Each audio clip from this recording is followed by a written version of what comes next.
জন্য রামচন্দ্র বনে যাবে। নিয়ম বলছে যাবে না, কিন্তু নীতি বলছে যাবে।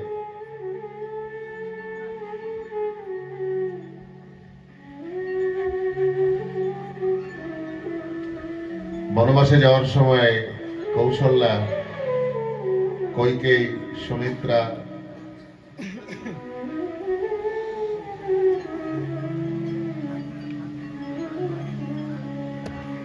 সবাই এসেছে। বাবা যাওয়ার সময় একটু দুধ মুখে দিয়ে যা, সেই দুধের বাটিটাও কেড়ে নিয়েছে কইকেয়ী। 14 বছর বনবাসে থেকে রামচন্দ্র আমার, সংক্ষেপে বলছি, তিনি 14 বছর বনবাসে থেকে যখন অযোধ্যায় ফিরে এসেছেন, এই 14 বছর রামের পাদুকা সিংহাসনে রেখে ভরত ছত্র ধরে দাঁড়িয়েছিল। ওদিকে লক্ষণ 14 বছর অনাহার অনিদ্রায়।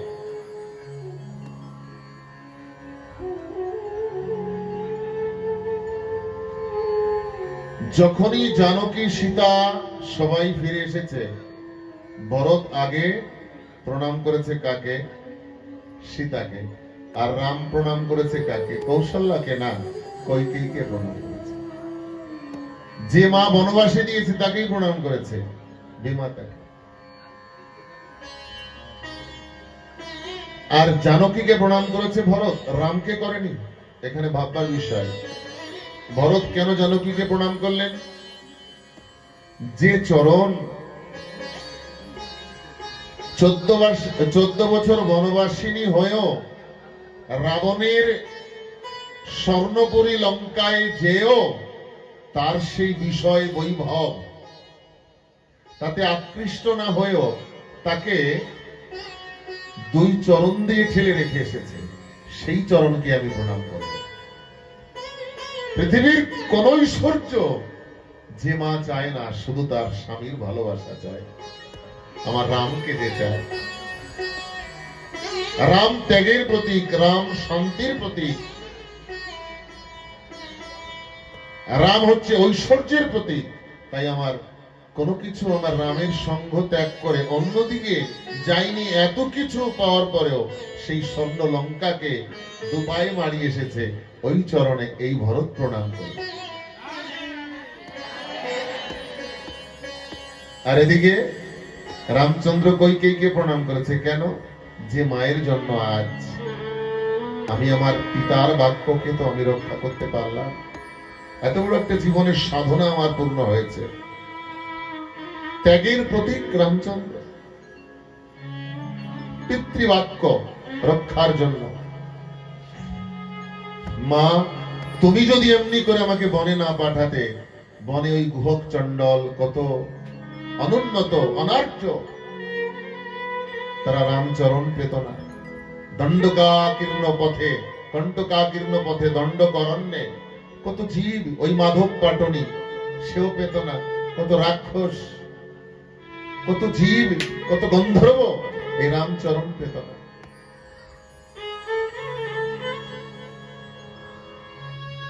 আর ভরত যখনই জানকীকে প্রণাম করেছে, জানকী বললেন, এই জীবনে কারোর প্রণাম নিয়ে আমার চরণ ধন্য হয়ে গেল। কার প্রণাম? 14 বছর যে দাদার অপেক্ষায়, আমার দাদা কবে আসবে। নন্দীগ্রামে ছিলেন মাতুলালয়, অযোধ্যায় যদি থাকতেন রাম বনবাসে যেতে পারতেন না।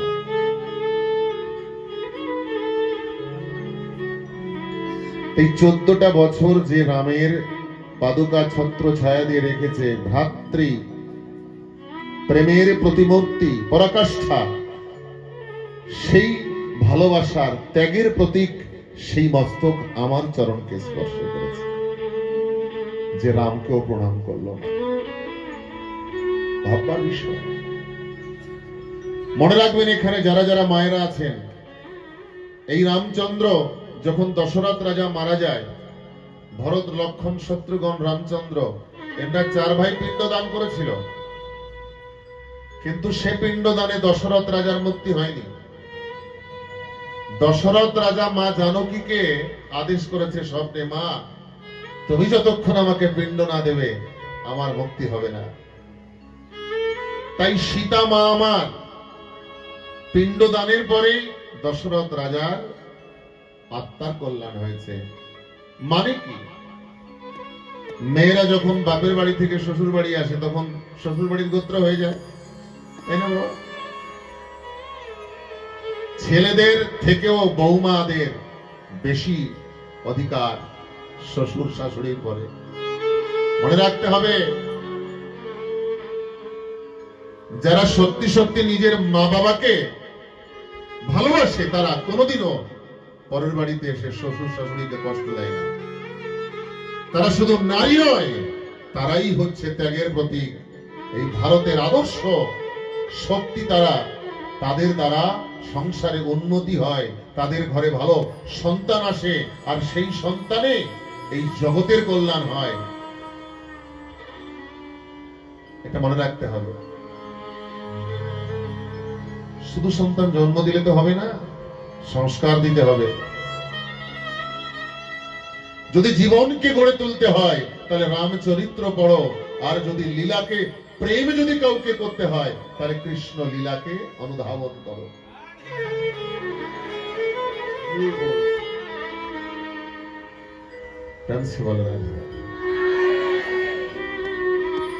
সংক্ষেপে বেশি আর বিস্তার করতে যাব না। যখন আমার ভগবান রামচন্দ্র এসেছিলেন তখন মাত্র দুইজন ভক্ত তারা কষ্ট পেয়েছিল। কে কে? নিশি দেবী আর চন্দ্রমা। কেন? সূর্য বংশে এসেছে রামচন্দ্র আমার, এখন সূর্যের অভিমান হয়েছে, 7 দিন ধরে অস্তে যায়নি, ডোবেনি সূর্য। আর যদি সূর্য না ডোবে তাহলে রাত্রি আসবে কি করে? আর যদি রাত না আসে চন্দ্রমা উঠবে কি করে? দুইজন ভক্ত ঠাকুরের কাছে প্রার্থনা করলো, প্রভু তুমি সূর্য বংশে এসেছো বলে সূর্য অস্তে যায়নি, আমি নিশিও তোমার, আমি চন্দ্রমাও তোমার ওই বাল্য রূপটা দর্শন করতে পারলাম না। কত সুন্দর ওই বাল্য রূপটা, তুমি আসার সঙ্গে সঙ্গে একটু দেখবো, দেখতে পেলাম না। আশ্বস্ত করলেন ভগবান রামচন্দ্র যে সূর্য বংশে এসেছি, কিন্তু চন্দ্রমা শুধু রাম বলে আমাকে কেউ ডাকবে না, রামচন্দ্র বলেই ডাকতে হবে। তোমার নামটা আমি আমার নামের সঙ্গে অলংকার করে নিলাম। ভক্তকে অলংকার করে নিয়েছে, শুধু রাম রাম কেউ বলবে না, রামচন্দ্র। নিশি দেবী তুমি কষ্ট পেও না, এই বেলায় ত্রেতা যুগে এসেছি দিন 12টায়, তারপরে আসবো রাত 12টায়, তখন তুমি মনের মতো করে আমাকে দর্শন করে নিও। দুইজন ভক্তকে আশ্বস্ত করে প্রভু আমার বিদায় দিলেন। এবার সূর্য বংশের পরে চন্দ্র বংশ বর্ণন করতে শুরু করেছে। শুকদেব প্রভু পরীক্ষিতকে শোনাচ্ছেন, নারায়ণের পুত্র ব্রহ্মা, ব্রহ্মার পুত্র হচ্ছে অত্রি। 10 জন সন্তান ব্রহ্মা মানুষ মনসংকল্প দিয়ে সৃষ্টি করেছে। অত্রি, দেবল, বশিষ্ঠ। তাই অত্রি হচ্ছে ব্রহ্মার পুত্র, অত্রির পুত্র হচ্ছে চন্দ্রমা। চন্দ্রমার ছেলের নাম বুধ, বুধের পুত্র হচ্ছে পুরুরবা।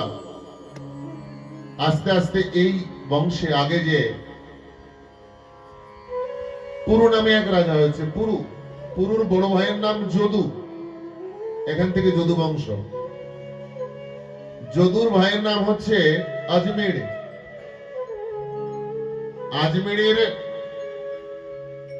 আজমেরের পরে এসেছে আজমেরের ছেলের নাম দেবেমের, দেবেমেরের সন্তান হচ্ছে সুরসেন, আর সুরসেনের পুত্র হচ্ছে বসুদেব।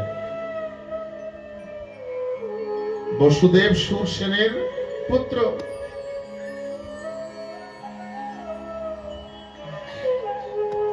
আর এই বসুদেবের ঘরেই আমার ভগবান আজকে আসবেন, আমরা শ্রবণ করব।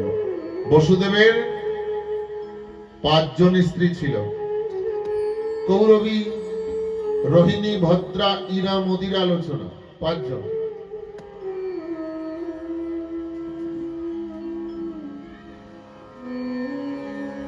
একদিন দুরাচারী কংস তিনি বলশালী হয়ে পিতার পরে বল প্রয়োগ করতে চাইছে, কিন্তু কৌশল করে, একটা ছলে, একটা বলে, একটা কৌশলে। উগ্রসেনের এত রাজশক্তি ছিল, কংসের সাধ্য ছিল না তাকে কারাকক্ষে নিক্ষেপ করবে, কিন্তু কৌশল করেছে। কি কৌশল? অনেক ভক্তি করে বাবাকে প্রণাম করতে গেছে। মানুষে বলে না, যেটা বলে না পারবে সেটা কলে করো, আর না হয়তো ছলে করো। ছলে, বলে, কলে, কৌশলে। ছল করেছে পিতাকে। কিভাবে? বাবা তোমাকে একটু প্রণাম করি। দুরাচারী কংস উগ্রসেনকে প্রণাম করতে ভক্তি দেখাচ্ছে। কত বড় ভক্তি আমার! ভক্তি করতে গিয়ে এমন ভাবে দুই হাত দিয়ে দুই পাও ধরেছে, পায়ের মানে জানু ধরেছে, সোজাই প্রণাম করা অবস্থায় ওইভাবে ধরে নিয়ে কারাকক্ষে আটকে দিয়েছে। দেখাচ্ছে প্রণাম, কিন্তু উদ্দেশ্য কারাগারে নিক্ষেপ করে দেবো, শিকল দিয়ে বেঁধে দেবো, আমি তোমার সিংহাসনে বসে রাজ্য ভোগ করব। ছলনা করেছে বাবার সঙ্গে। মথুরার সবাই ধিক্কার দিচ্ছে, আরে কিন্তু দুরাচারী লম্পট, কপট করেছে পিতার সঙ্গে। এইভাবেই কি রাজ্য সিংহাসন কেড়ে নিতে হয়? বদনাম হয়েছে, অপবাদ হয়েছে, গ্লানি হয়েছে, সবাই মন্দ প্রচার করছে। এত বড় শট, লম্পট, দুরাচার। এখন কংসের তো অনুচর আছে, তারা বলছে, মহারাজ এমন কিছু করুন যাতে আপনার এই অপবাদটা ঢাকা পড়ে যায়। আপনি যে দুষ্কৃত্য করেছেন, দুষ্কর্ম, এটাকে একটু ঢাকা দেওয়ার জন্য কিছু করুন। সমাজে এরকম হয়, অনেকে যদি কিছু খারাপ কাজ করে ফেলে, তারপরে সেটাকে ঢাকা দেওয়ার জন্য চেষ্টা করে না বাবা?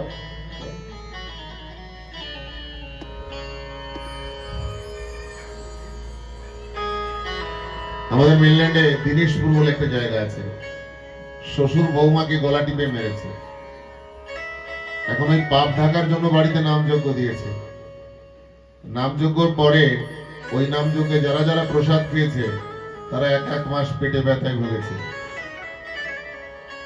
নামযজ্ঞ দিয়েছে, কিন্তু পাপ কি আর ঢাকা পড়লো? সারা জীবন তাকে গ্লানি নিয়ে বাঁচতে হলো। সবাই যখন যায় রাস্তা দিয়ে বলছে, এই যে এই যে এই যে এই যে সেই লোক, এই যে।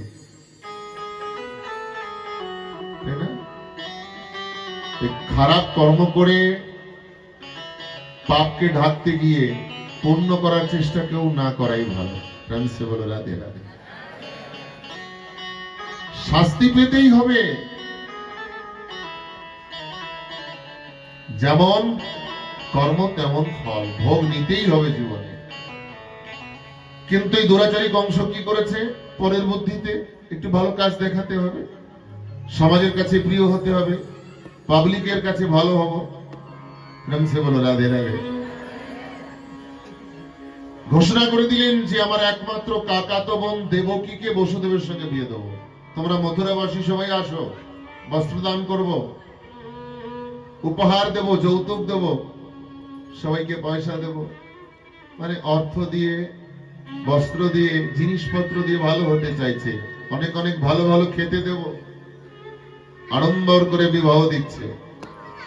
সবাই ভরপেট খেয়ে বস্ত্র আদি নিয়ে, উপহার নিয়ে, যে মুখে নিন্দা করত সেই মুখেই প্রশংসা শুরু করে দিয়েছে। এই বলেনি এত খারাপ না কংস রাজা? দেখেছো, নিজের বোন না, দূর সম্পর্কের কাকাতো বোন দেবকীকে আজ বিয়ে দিচ্ছে। কত ঘন ঘটা করে, নিজের বোনের জন্য এতই খরচা করে না কেউ। দেখেছো আমরা এই মানুষটার কত নিন্দা করেছি? আমরা এরকমই মানুষ। 1 ঘন্টা আগে যার বদনাম করব, 1 ঘন্টা পরে তার সুনাম গাইব। ফ্রান্সে বলো রাধে রাধে।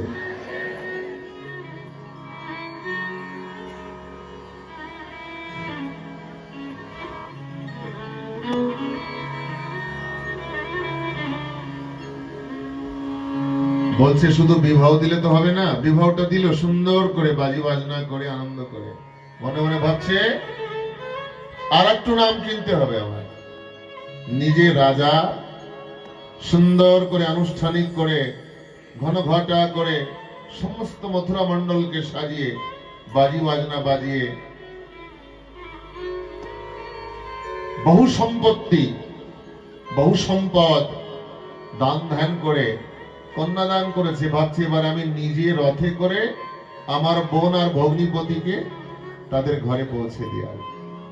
যখনই রথে উঠে ঘোড়ার লাগাম ধরে অশ্বের দড়ি ধরে টান দিয়েছে, তখনই দেবতারা ভাবলো এর আসল চেহারা তো কেউ জানে না এই কংসের, একটু সবাইকে দেখিয়ে দিই। দেবতারাও ছল কপটি সব দিন যারা বিষয়কে ভোগ করে সংসারে, শুধু বিষয়কে, ইষ্টকে ভুলে গিয়ে তারা ছল কপটি হয়, আর বিষয়ের মধ্যে যারা ইষ্টকে চিন্তা করে তারা ধার্মিক হয়। প্রেম সে বলো রাধে রাধে। বিষয়কে ভোগ করে কোনো পাপ না, কিন্তু ঠাকুরকে চিন্তন করে করে। দেবতারা ভাবছে না এই কংসের আসল চেহারাটা তো জানাতে হবে। ডাক দিয়ে বলল অশ্বস্থমষ্টম গর্ভ। দেবতারা দৈববাণী করছে অশ্বস্থমষ্টম গর্ভ হন্তাম ইয়াম বহসে আবুধ। হে মূর্খ, তোকে আশ্বস্ত করছি, আমাদের দৈববাণী দ্বারা আশ্বস্ত করলাম কি এই দেবকীর অষ্টম গর্ভ তোর কাল হবে।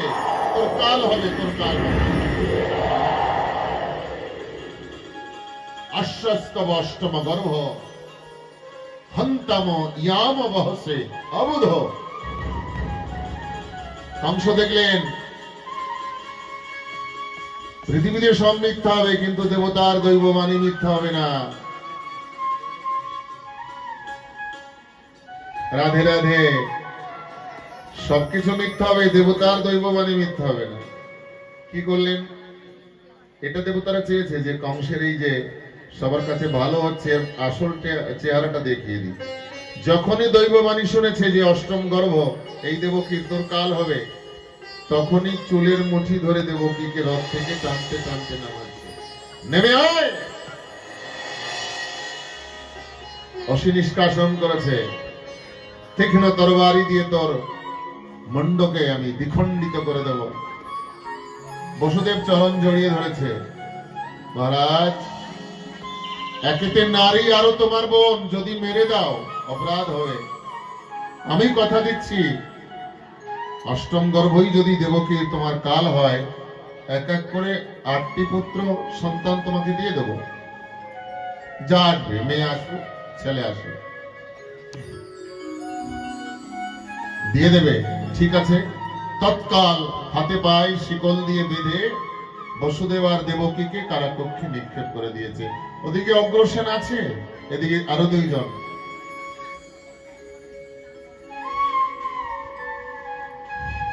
ধীরে ধীরে ধীরে ধীরে ধীরে